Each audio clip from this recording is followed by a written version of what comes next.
Pelan-pelan ya.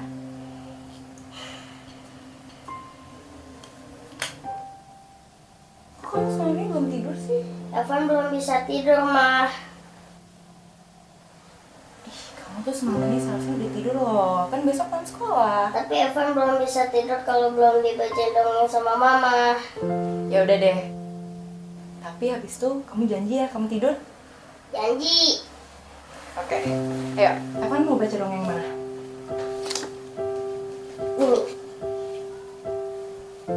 Wah, dongeng ini dongeng sangat spesial.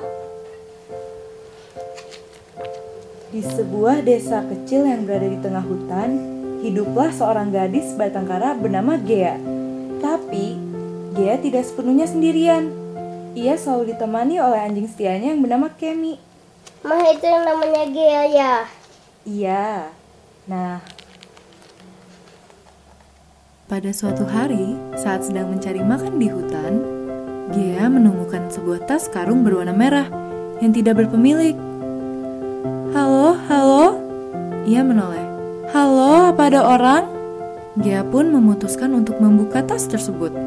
Di dalamnya, ia menemukan sebuah buku jurnal. Di situ ada banyak gambar dan cerita tentang sebuah negeri yang bernama negeri permen. Semua rumah, pohon, rumput, hingga bebatuan bisa dimakan. Saat Gea membalikan jurnal itu ke halaman terakhir, ada sebuah kertas yang terselip. Ia membukanya dan Gea menemukan sebuah peta ke negeri permen. Di baliknya, terdapat peringatan bertuliskan hanya bagi para pemberani. Gea pun merasa tertantang dengan peringatan itu. Ia membulatkan tekadnya dan berangkat dengan hanya berbekal jurnal dan petanya dalam pertualangannya mencari negeri permen.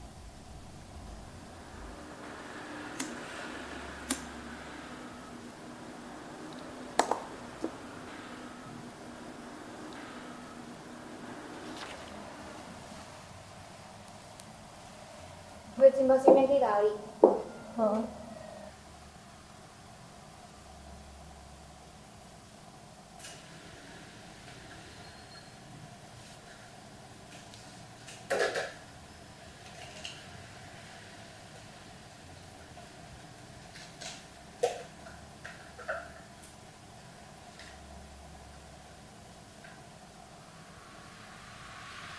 Makan,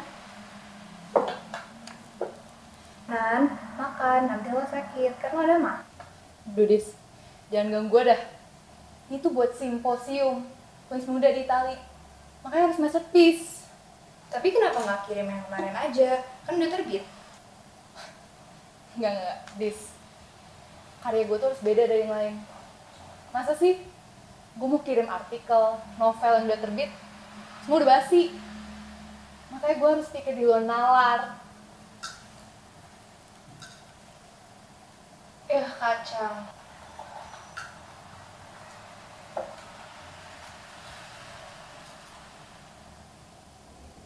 Gea pun sampai di tengah hutan. Ternyata, ia harus menyeberangi jurang yang sangat dalam dan jauh. Ia tidak mungkin melompati jurang itu. Gea akhirnya duduk di pinggir jurang dan berpikir apa yang ia harus lakukan. Tiba-tiba, ada seorang peri yang terbang di depan mukanya. Ia berkata, "Hai, siapa namamu?" Nama aku Gea. Ini Kemi. Ruff, ruff. Kenapa kamu bersedih, Gea? Aku ingin pergi ke negeri permen, tapi aku tidak bisa menyeberangi jurang ini. Oh, itu gampang sekali. Ayo, kau berdiri. Peri itu menaburkan debu peri kepada Gea dan Kemi. Lalu, terbang melewati hutan yang luas.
Duh, gue kelas bisa yang gitu. Iya, lo hati-hati aja sama dia. Iya, dia nyebelin banget gak sih? Gue Jangan duluan lah. ya. Oh iya, dah. Pulang bareng nggak? Enggak deh. Gue mau cabut abis ini. Masih stuck lo. Tumben. Udah, yuk ikut gue. Udah dibilang gue mau cabut abis ini. Udah, yuk ikut gue. Sini, cepetan.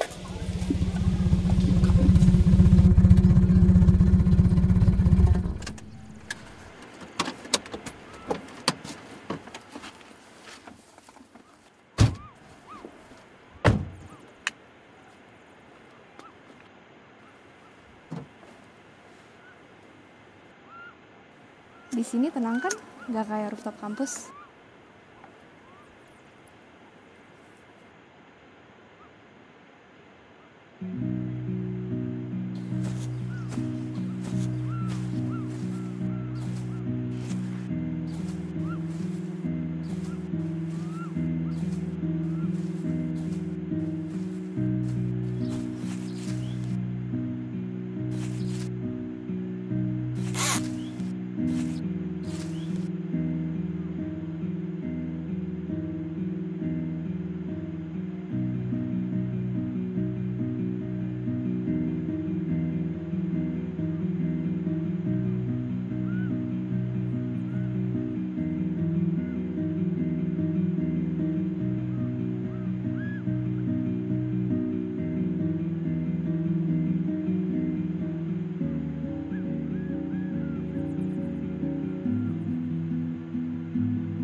Dongeng.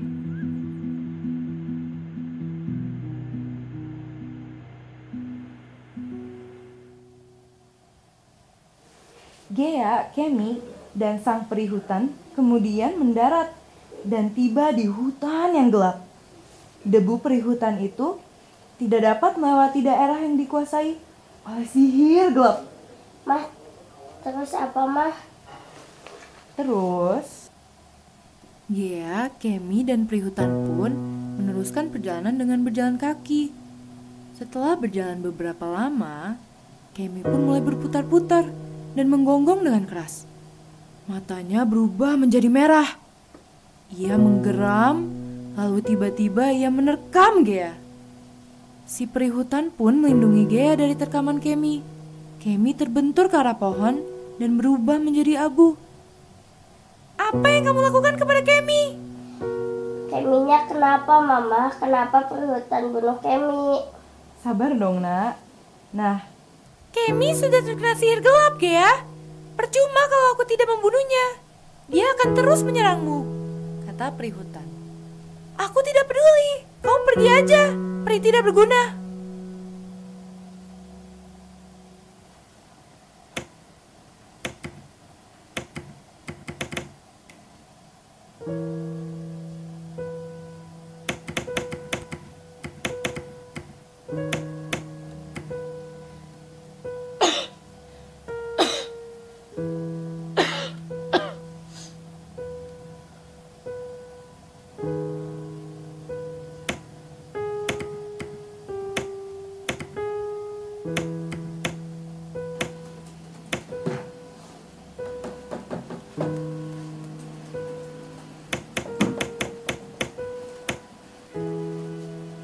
Itu pun tuh nggak tahu sembuhanan. Ginan? Ginan, jangan lihat gue! Ginan, lo tau lo sakit! Stop, Nan! Gue nggak ngerti. Gue nggak bisa nulis tanpa rokok. Otak gue tuh nggak kerja tanpa nikotin. Gue tuh kayak mobil tanpa bensin. Iya, tapi kalau lo mati gimana, bego? Please. Ini hidup gue. Udah, lo urusinnya takbiran ngomong kosong lu sendiri. Gue yang ngurus hidup gue. Lo nggak usah lah so suci. Kampret lu, Dis!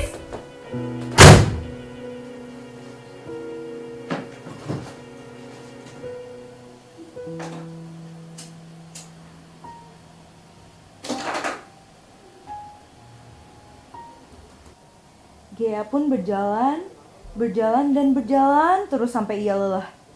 Hingga saat ia mengadah, ia melihat ada cahaya dari kejauhan. Ternyata itu adalah gerbang negeri permen. Gea berhasil sampai tujuannya. Yeay! Kamu tuh ya, sukanya motong mama lagi cerita. Nah, ternyata saat Gea berlari mendekati gerbang negeri permen, sebuah makhluk yang berwujud seperti Kemi, namun yang besar dan mengerikan, muncul dari balik pohon. Makhluk itu menggonggong hingga bumi bergetar menghalangi jalan Gea ke negeri permen. Monster itu pun sontak mengejar Gea. Gea pun berlari menghindari monster itu. Gea berteriak, "Kemi, ini aku, Gea! Kemi! Kemi!" Namun, itu bukanlah Kemi lagi. Kemi sudah berubah menjadi monster. Monster itu mendekat, dekat, lalu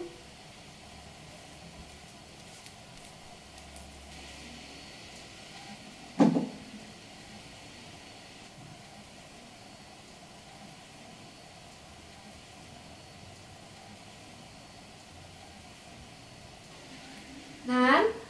Ginan? Ginan? Ginan?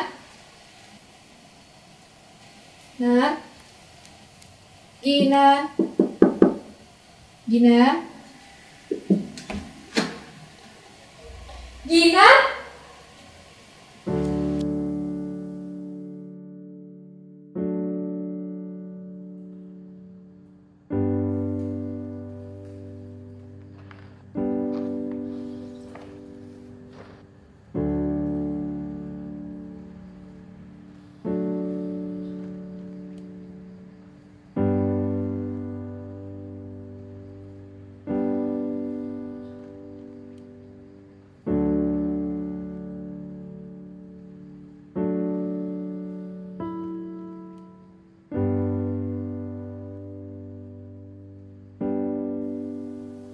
Lalu apa, Mama?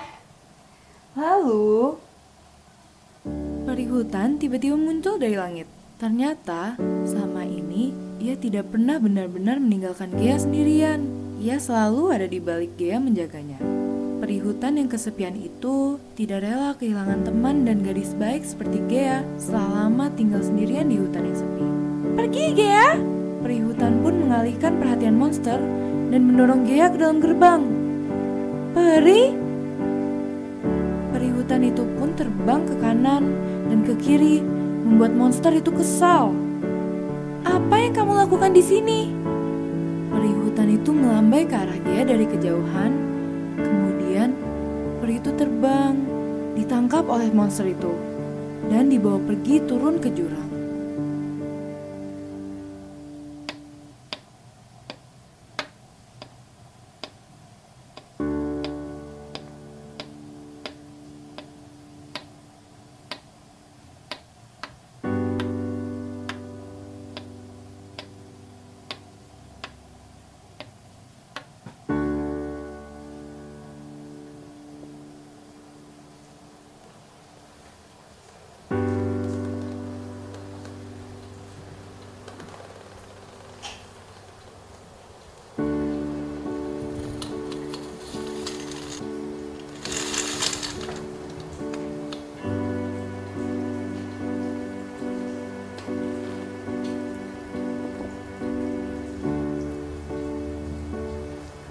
Nan, lo udah sejengkal dari mimpi lo. Tapi maaf, kalau gue belum bisa jadi kakak yang baik buat lo. Iya, gue tahu. Gue cuma lebih tua 5 menit. Tapi gue percaya sama takdir. Takdir kalau gue lahir lebih dulu daripada lo. Takdir kalau kita dilahirin kembar gak identik. Takdir kalau diantara kita berdua, lo yang lebih baik dari gue. Tapi kan lo gak percaya sama takdir ya, Nan? Manusia yang percaya takdir itu cuma manusia yang lemah, gadis. Manusia itu makhluk independen yang bisa nentuin jalan hidupnya sendiri. Gak kayak ayam yang udah punya jalan hidup yang pasti, yang untuk disembelih oleh manusia. Tapi Nan, menurut gue,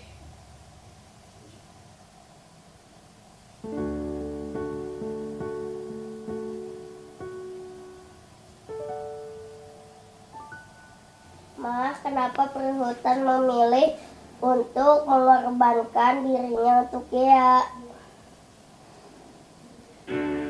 Manusia tuh sama ayam sama aja. manusia sama ayam sama-sama punya takdirnya masing-masing.